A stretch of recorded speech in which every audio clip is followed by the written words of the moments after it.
In this video, I'm going to go through the history of hard techno and basically cover the years 1989 to 2000. I'm going to pick out some of my favorite tracks and tracks that I think really influence the current state of the genre, and we'll go through year by year and I'll give examples of those. I'll also be doing a DJ mix for all of these tracks, and I will link to that later in the video and in the description below. So first, to understand the history of hard techno, we need to look at the history of techno as a whole.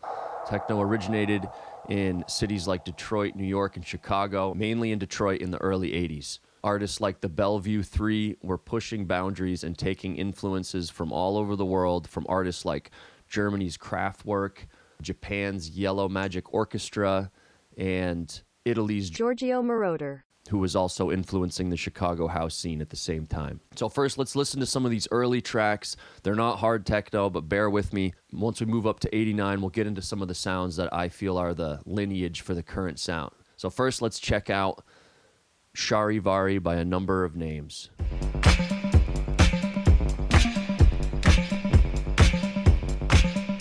Some bread and cheese and fine white wine.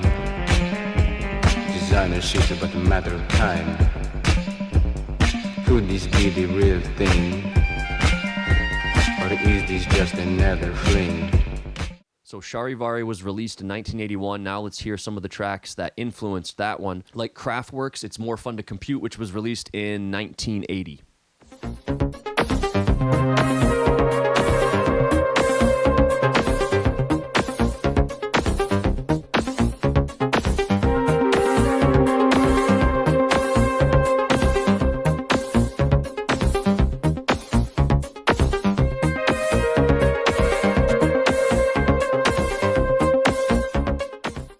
Let's check out another track that heavily influenced Charivari, and it's from Telex, and it's called Moscow Disco.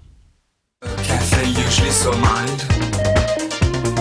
Tonight scene is really wild. All the boys look super chic. All their songs are fantastic.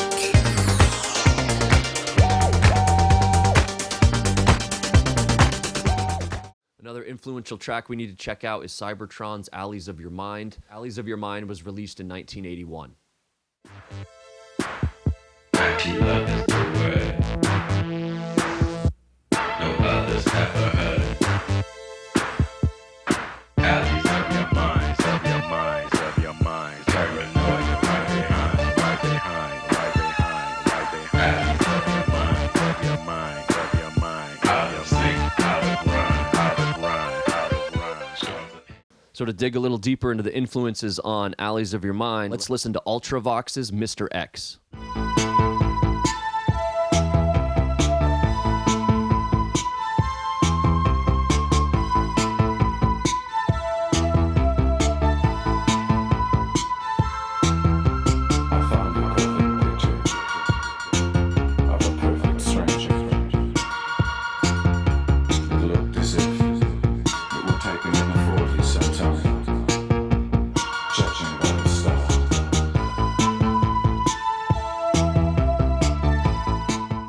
So you can't listen to these tracks and not hear the influence. It doesn't sound like they sampled them, but it sounds like they were dissecting them and trying to create their own versions of them, which in the end ended up creating something completely new. So now we can't talk about techno without briefly mentioning house. This was a congruent scene that was bubbling up around the same time, more in the Chicago area, whereas techno was developing more in Detroit. The artists from Chicago were taking influence from disco and funk and putting their own spin on it. The 4 on the floor kick drum, which ended up fully seeping into techno, I think was the Detroit artists taking influence from what the guys in Chicago were doing, and they were pulling influence from the disco and then the funk musicians.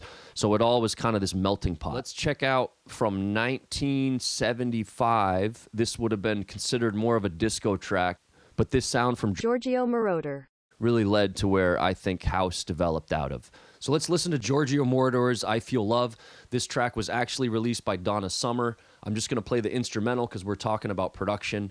Donna Summer put the vocal on it, just so everyone knows it as a Donna Summer track, but me as a producer, it's a Giorgio Moroder track. So let's listen to that.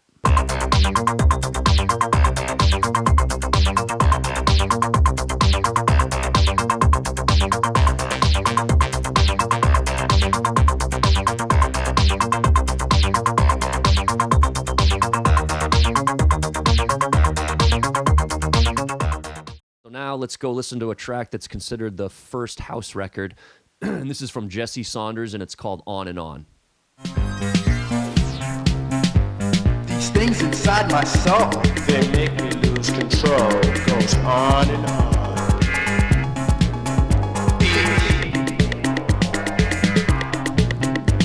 just clapping to the beat.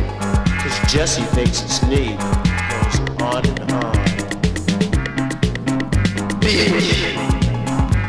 So On and On was released in 1980, and this track, he lost a record and was trying to remake Mock's On and On, which was another track which Mock, funny enough, sampled like 6 different funk and soul artists and turned it into a disco track. So this was already a track that had sampled tons of people. This was a guy who lost the record, then recreated it off of memory and put his own vocals on it. And then now that is what is considered the foundation of house music. So let's listen to Mock's original On and On.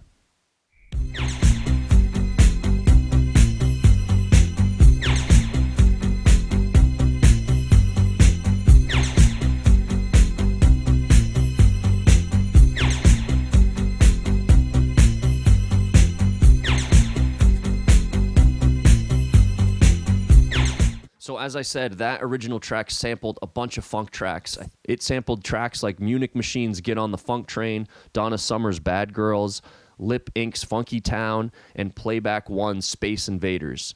So he was remaking a track that was already sampled from a bunch of different tracks. So it's actually kind of funny. It's kind of comical. So I'm not going to play all the different clips of those tracks that they sampled, but if you go and you look it up, you will definitely hear where On and On got all these pieces from. I did a full article that will be on my blog site, so you can check that out, and I will share more of those links to videos that have that. So as you can see, people were pulling inspiration from all over. It was this global feedback loop that was happening. You had people from Detroit taking sounds that people were making in Germany, putting their own twist on it. You had disco producers who were sampling funk and soul musicians and putting them on their own records. And then you had a new era of guys who were remaking tracks in their own way off of the sampled tracks that those made. So it begs the question, who can you really credit with the creation of this genre or that genre? Often it's the collective, but everybody tries to put a label on it and tries to pinpoint it to one spot. But oftentimes it's everybody stealing from everybody, and that's how art works. You can call it stealing, but it's really the basis of creativity, and a good book that's on this, if you're a creative person, if you're a musician, any type of artist, is Steal Like an Artist. It's by, I think it's Austin Kleon. I don't know if I'm saying that right. It's definitely a good read, especially if you have any sort of imposter syndrome, anything that you deal with, which most of us do if you're creating something. It's just a good way to look at it. So all these influences that I mentioned served as influence for early hip-hop, electro, and then what would become techno. This then created another feedback loop with Europe where they were taking sounds that were coming out of the United States and putting their own twist on it. This would push the music into new realms, spawning new genres like jungle, breakbeat, trance, and so many more. Now moving on to hard techno, the reason why I mentioned all of this before is because the early pioneers of the harder edge sound were directly influenced by this feedback loop that was happening worldwide. This harder sound can first be traced back to Frankfurt, Germany. It wasn't until the Berlin Wall came down that Berlin began to eclipse Frankfurt as the German techno hub and then the worldwide techno hub. But that's for a whole other video, a whole other article, so I'm not going to get into all of that right now, but just know that previously to Berlin, Frankfurt was a big techno hub. So the number one track that is often cited as setting this harder sound in motion and then led on to the hardcore genre being formed was from Mescalinium United, and it was called We Have Arrived.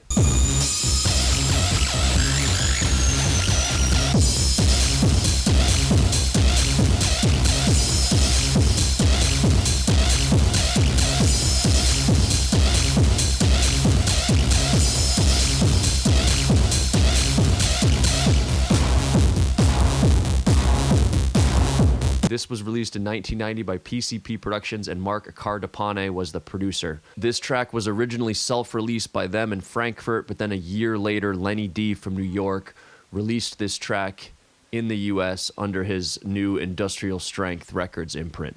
This release from Lenny D then exposed a whole swath of people from across the pond to this harder edge sound. So Mark states that he saw electronic music as a possible future evolution of rock and roll music. He heard Belgian new beat records as well as Belgian acts like Front 242, and he really liked the harsh, raw, abrasive sounds that were almost industrial in it, but he didn't quite like the groove. He preferred the groove of Detroit techno, but he felt that the sounds in Detroit techno were not hard enough and abrasive enough. He was also involved in the early hip-hop scene in Frankfurt and has cited being heavily influenced by NWA. He wanted to create his own type of street music like NWA, but in his own way, in his own style, and that represented him in his area. So the way I look at it is these are the three elements that were the catalyst for this new sound. The hardcore street attitude of NWA, the groove of Detroit techno, and then the more industrial abrasive sounds of Front 242. All this blending together to make something completely new. It was heavy like rock and roll, and he called it hardcore techno, and to me seems like a nod to NWA's hardcore rap. These early sounds were still techno. They had more percussion, they had more groove, they had more hi-hat elements. This sound would later develop on into what people now call hardcore, and hardcore started to develop its own stylistic elements and its own set of rules that started to stray from techno. And this is where it starts to get all confusing within these harder realms. There's a video that I'll include in the link to another YouTube channel that does a really good job of segmenting out and explaining all the various subgenres of this harder end of electronic music. So it might be worth it to check it out to clarify some of these nuanced genres. So for this video, I want to focus on tracks that were still techno and that didn't completely go off into the hardcore realm. During this period, tracks were usually just considered techno or hardcore, but some of these that I found were in releases that were labeled as techno, or they were labeled in something that was more of a hardcore record. Some of these will have acid vibes, some of them will have industrial vibes, but to me, they're all still fit within the genre. So through these examples, you'll hear the sound develop from 89 to 2000, and then in the mid-90s with the advent of the Schranz sound starting to develop. All these tracks that I'm going through here are what I feel are a precursor to the current modern hard techno sound. So let's get into it. We Have Arrived was produced and self-released in 89, officially released in 1990, so we're going to start off in 91. There was a ton of tracks that came out that year, and that really set the precedent and solidified this sound. So let's go into those. 1991. First track I'm going to mention is Cybersonic, which is an alias of Richie Houghton. The track Backlash. This was a milestone track. It was kind of different from the other stuff that was on this EP that he put out. You don't really think of him as a hard techno producer, but this is an example of a lot of people and different producers playing with this harder edge sound at the time. It was just classified, this record, under techno. I think this was probably the fourth track on the EP, but it's a banger. Let's take a listen.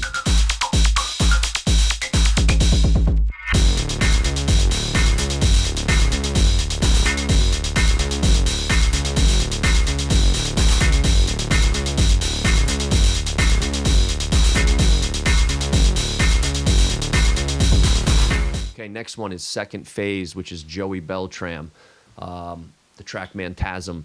This was the notorious Hoover sound, was in this track that everybody was copying or trying to recreate after this track was released. It's a true classic.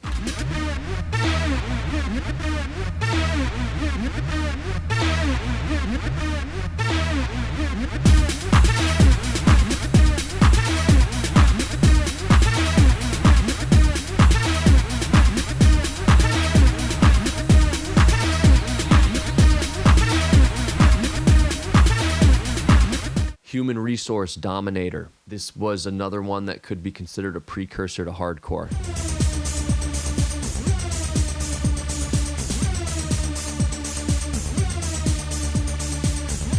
Wanna kiss myself.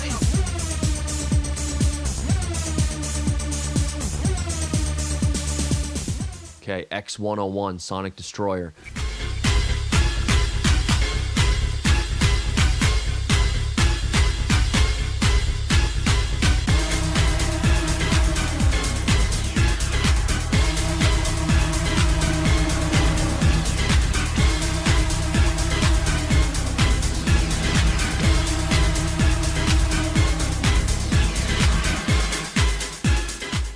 All right, another Joey Beltram track, My Sound. You don't always think of him as a hard techno producer, but some of these early tracks I really felt laid the groundwork for the harder edge sound.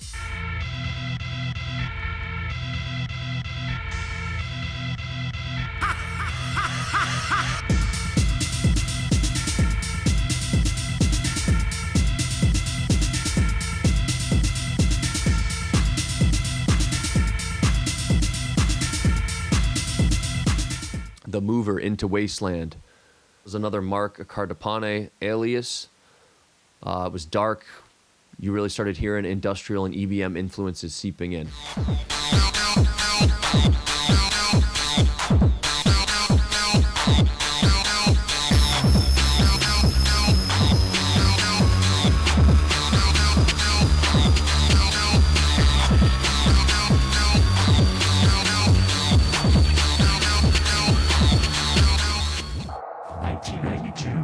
Ace the Space, 9 is a classic. People consider this a big influence on the gabber scene. It's a classic in its own right. Let's check it out. The 9 is a classic, I'm the master, who you asking? I'm a 9 millimeter and my 9 in my speaker. My 9-inch Peter when it's time to get sweeter. I'm known to put my dick up, put it in a sucker's mouth. The 9 is a classic, I'm the master, who you asking? My 9 millimeter and my 9 in my speaker. My 9-inch Peter when it's time to get sweeter. I'm known to put my dick up, put it in a sucker's mouth. The 9 is a classic, I'm the master, who you asking?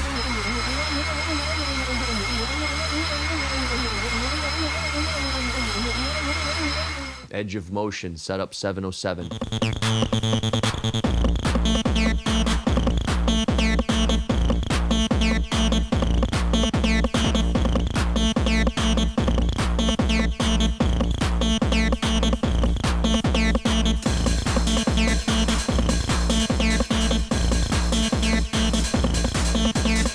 The Mover, Night Flight, Nonstop to Chaos.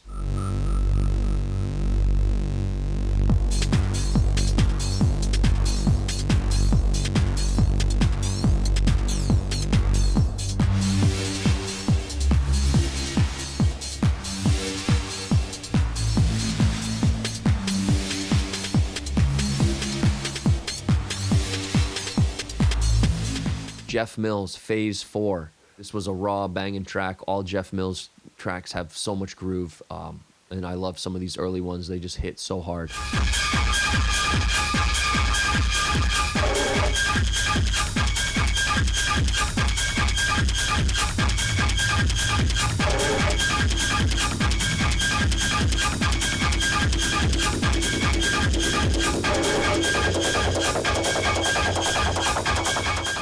Joey Beltram, Life Force.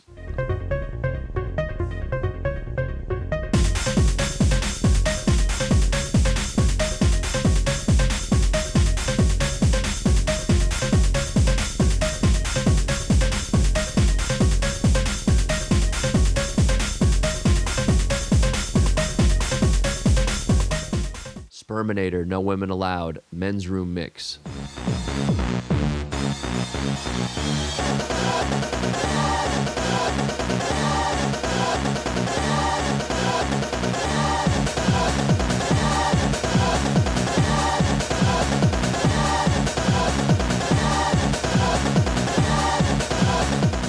Okay, Nasty to Django, Mo District, Nothing But a Bone Breaker.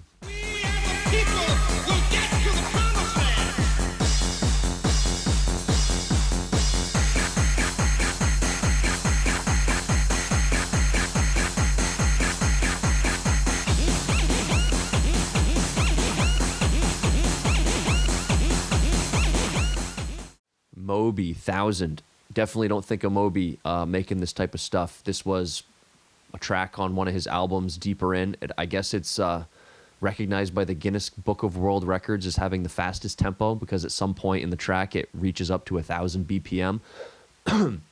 It's a banger. I actually didn't really know about this track until I was doing research for this video.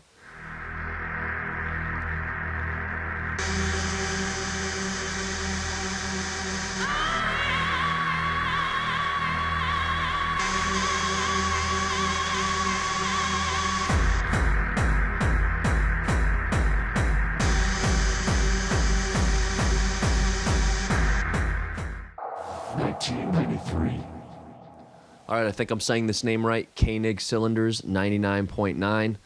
This was a landmark track. It stands out for its banging energy and it had really cool sound design. This was a perfect blend of raw techno with an industrial edge, and it really captured the spirit of this early 90s rave sound.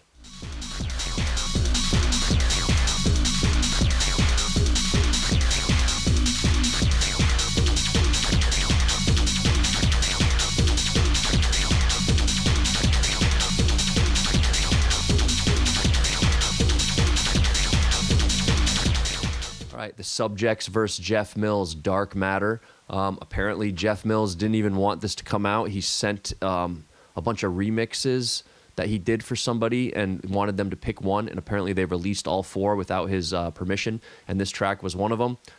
Personally, I'm glad they did. It's so gritty. It's so in your face. Again, it's another just like Jeff Mills, super groovin' but hard track.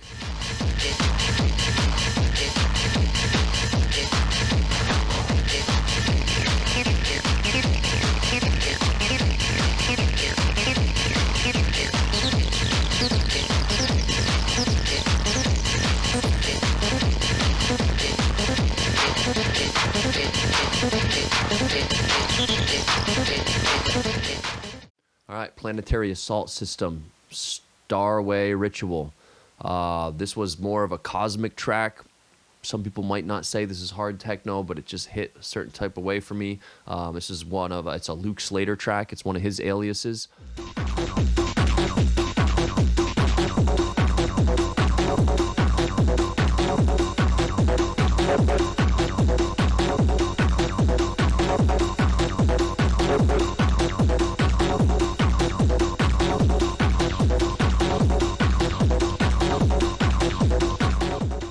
All right, another Jeff Mills track, Berlin, the Mills Mix.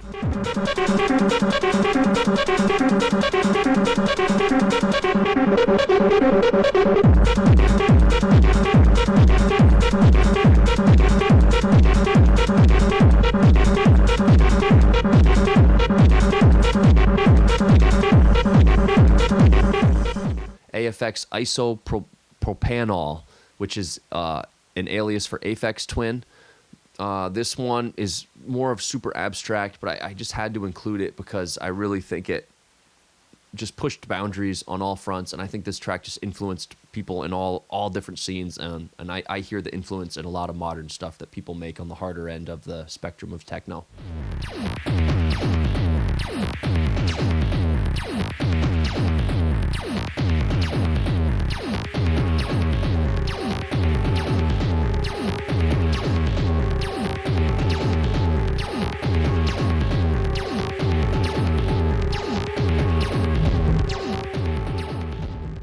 1994. Mechanism, Dark Jungle Mung. This was a dark, brooding track. Had a great atmosphere, oppressive and invigorating. Let's check it out.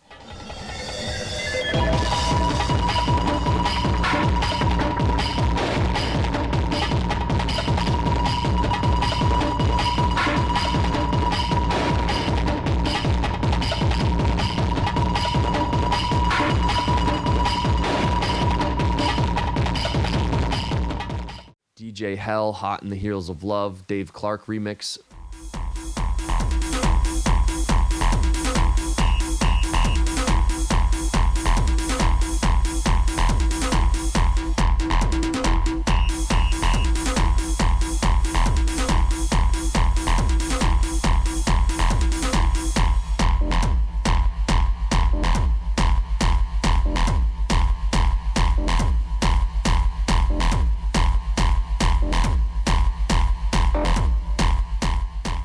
Beltram, the Start It Up.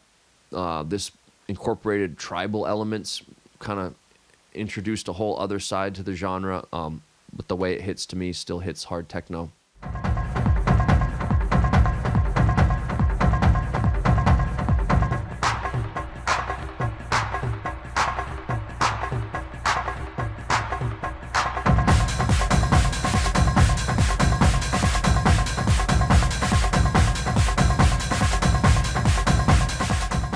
DJ Hell, like that old school mix.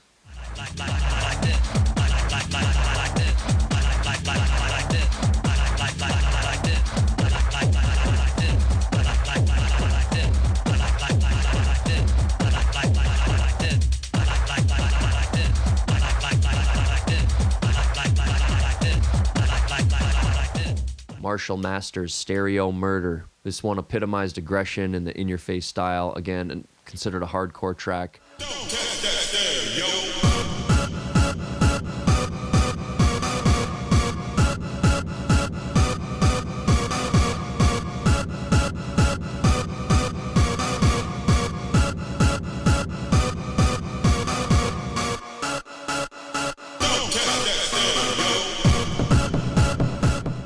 Robert Armani, Blow That Shit Out, Joey Beltram remix.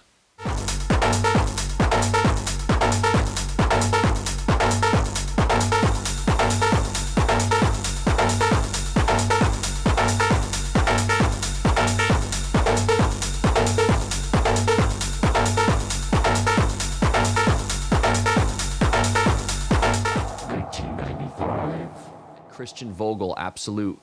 This was a breakneck speed, complex textures. This was a masterclass in hard techno production. It set a new standard for what the genre could achieve.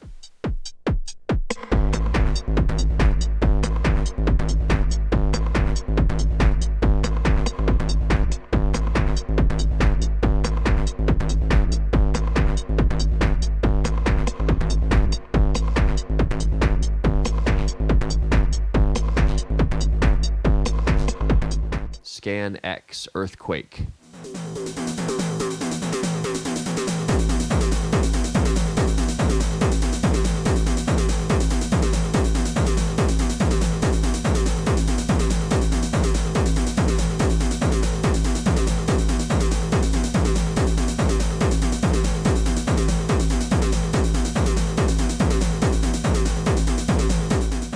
Pill Driver, Pitch Hiker.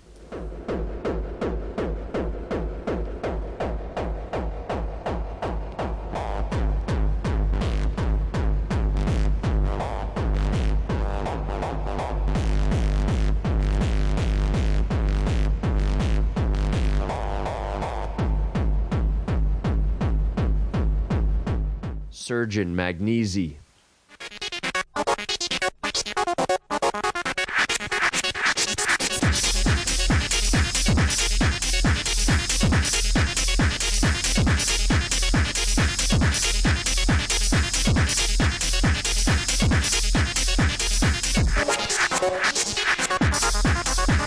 Dave Clark, Red 3.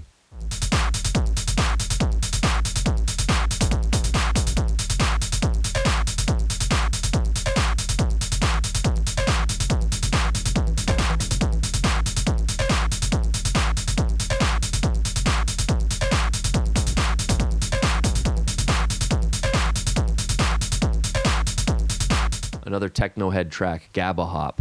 Personally, really love this one.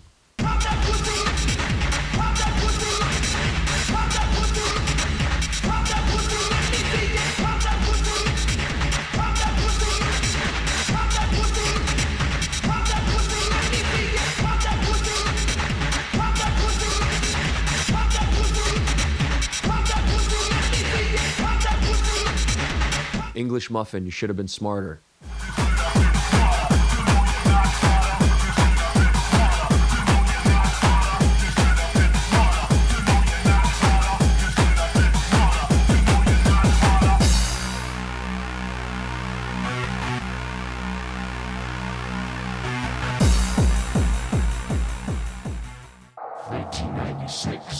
The Horrorist, Flesh is Forever.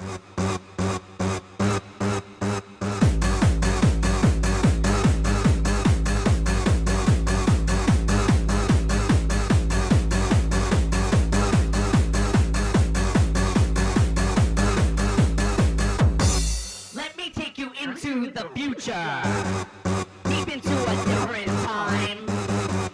Let me grip onto your face and bring you to this new place.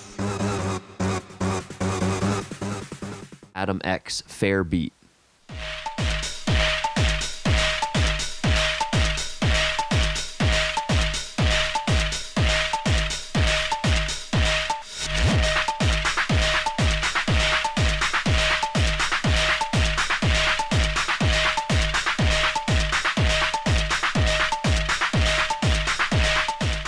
E-Dancer, Velocity Funk.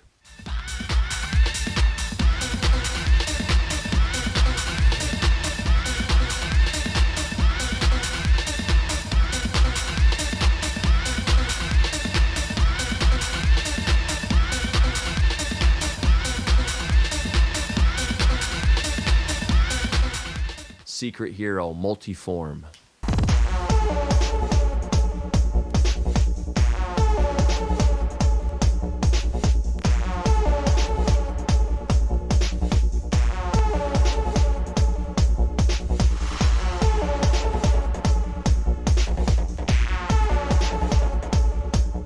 Adam Bear, Drum Code 1.1. This was released by Planet Rhythm Records. You might say, hey, what the fuck is an Adam Bear track doing in a hard techno video? But his early stuff hit pretty hard. Check it out, judge for yourself. And I actually think this is a precursor to a lot of the Schranz stuff that was going to be starting to develop in the next year.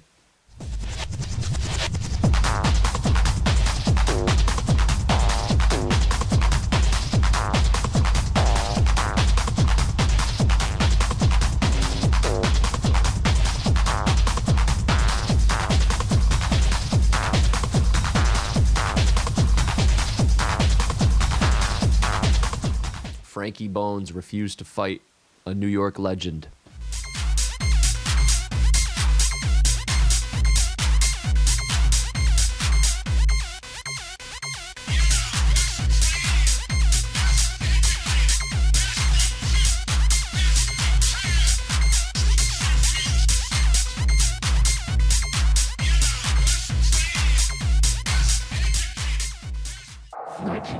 This is when we're going to start to hear Schranz start to emerge.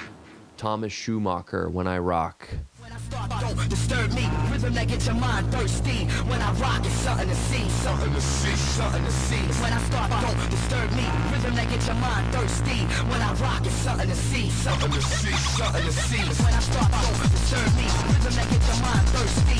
When I rock, it's something to see. Something to see, something to see. When I start, don't disturb me. Rhythm that gets your mind thirsty. When I rock, it's something to see. Something to see, something to see. Chris Labing, Dandu Groove.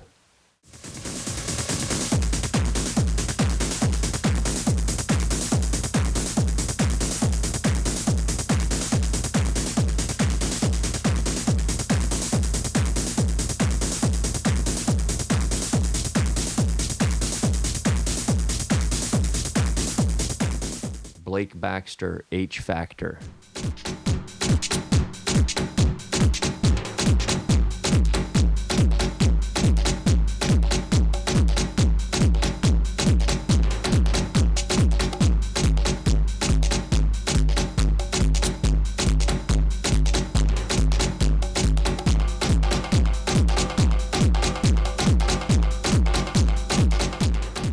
Dave the Drummer, Raw Stylus.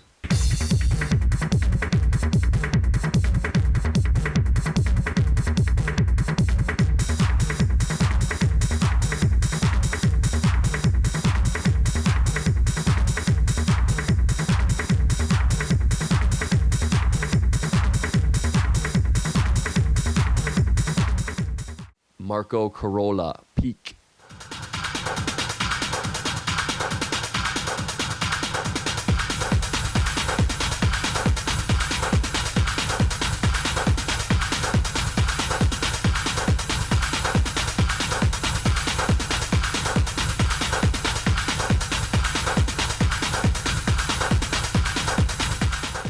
Frankie Bones, Shoot This MF.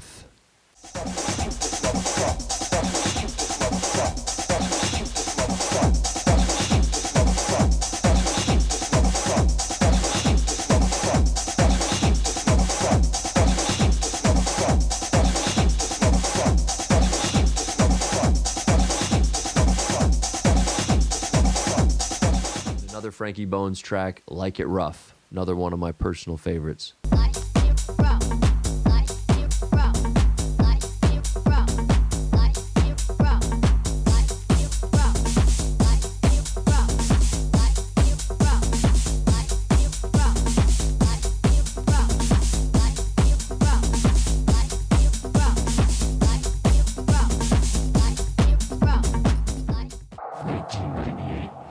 Marco Branco, Julian Sandel, and Henry Cullen, a.k.a. Dave the Drummer.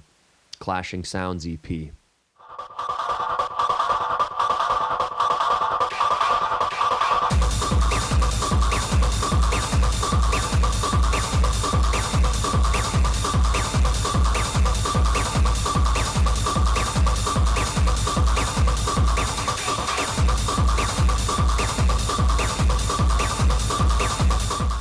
Johannes Heil, Die Eigens Akash. Not sure if I said that right.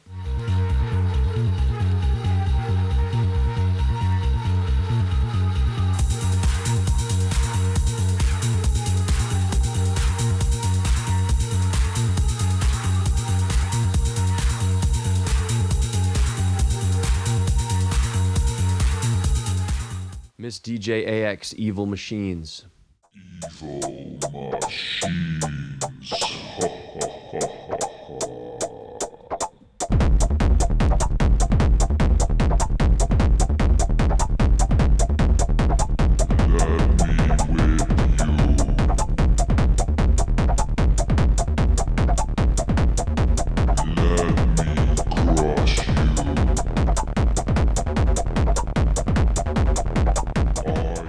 Chris Labink's Drum Kook.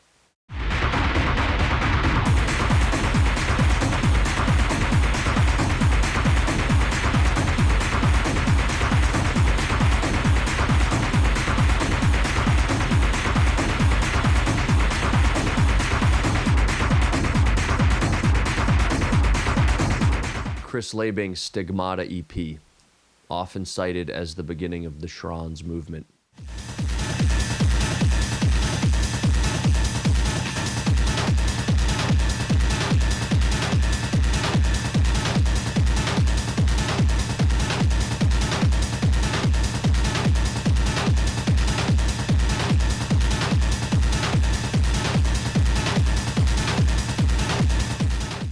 DJ Rush, Marathon Man.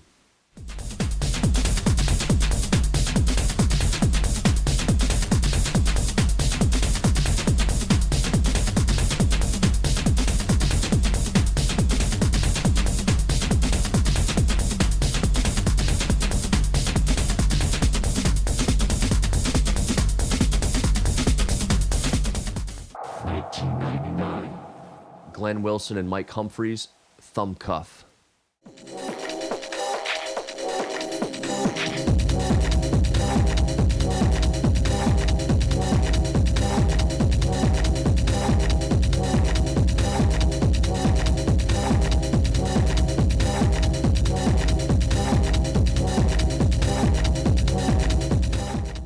Thomas Chrome, Woodcarver Remix.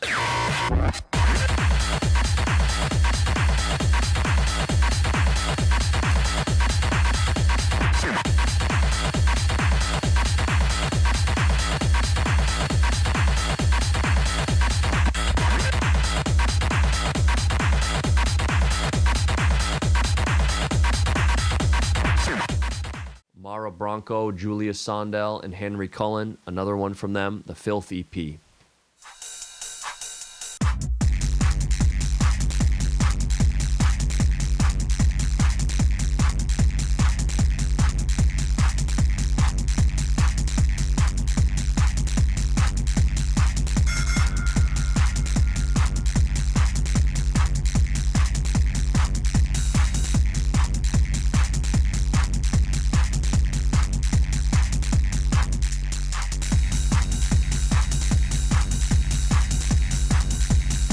Umek, another artist who you might say, what is he doing in this list?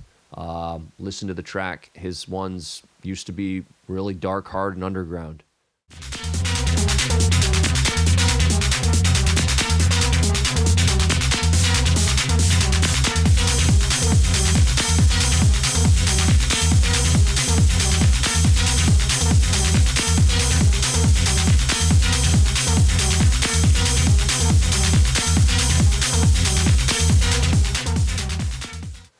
Dave the Drummer and Ant, Hydraulics #1. This is the first release of the Hydraulics imprint, which is still around today.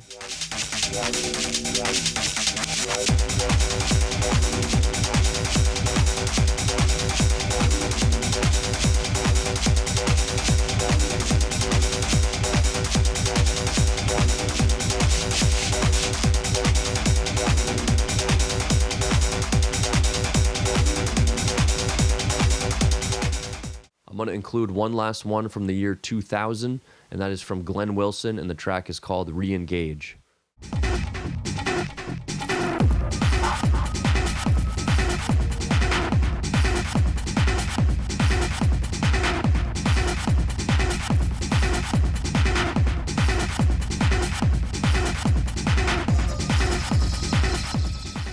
So hopefully through this video, you got an idea of how the sound evolved. All these tracks that I shared here, in my opinion, laid the foundation for a lot of the current sounds that you hear now. Currently, you have producers pulling from all different types of genres and mixing them into this harder sound. It's really pissing a lot of people off, but that's how you know the genre is healthy and it's developing. I'm sure there'll be a backlash in the other direction sometime soon in the next few years, but I have always enjoyed harder edge sounds, so to me, I'm loving it. And this whole thing is just a reminder as well to stay inspired, because this music is a living, breathing thing, and it needs us, and the culture needs us to take influence, put our own interpretation, put our own spin on it, and put it back into the world for everyone to share and enjoy. Have a good one. If you made it this far, thank you so much. I did my best to include important tracks to the scene. If I missed any, please feel free to let us know in the comments. I want this to be a resource for fans, DJs, and producers. Also subscribe to the channel if you liked the video. Winking face.